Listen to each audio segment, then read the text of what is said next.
sure you want to. Did you get a look at the play where Cam got ejected at all? I didn't.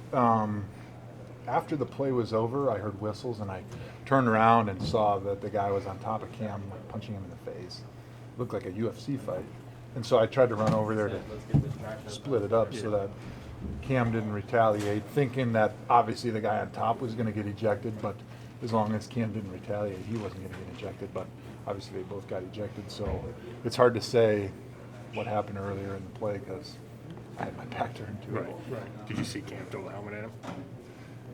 Not really. It looked like he just pulled his helmet off. I mean, he's kind of in a defenseless position when the guy's on top of him, so I'm sure he was thinking if I can get his helmet off, maybe he'll quit throwing punches at me. Right.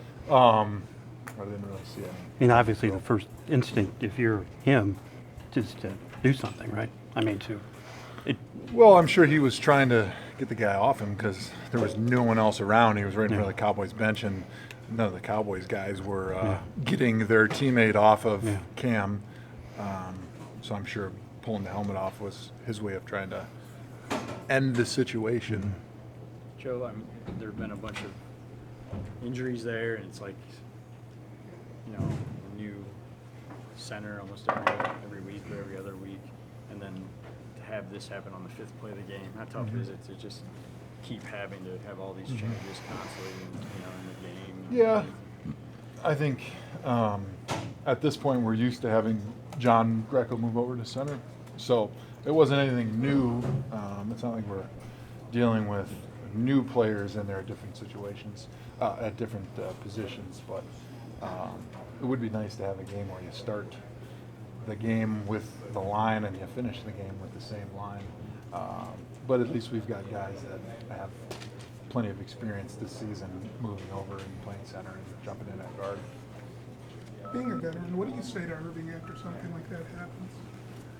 You don't say anything to him because he's in the locker room, so.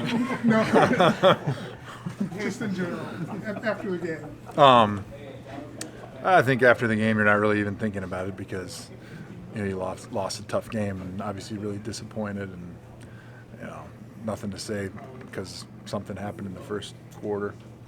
And I didn't really see what happened because, like I said, my back was turned to it. So. Joe, the losses that are piling up are reaching franchise records now, and I'm sure it's difficult for you guys to deal with. We just talked to Chris, and he's like, we're not going 0-16. That's motivation for us. Is that where you guys are at right now? Is just 0-16? Let's avoid that. Yeah, I think right now the motivation is to try to get a win. And that's going to be the motivation until we get a win, and then once you get one, it's let's get 2 wins. So that's our situation we're in.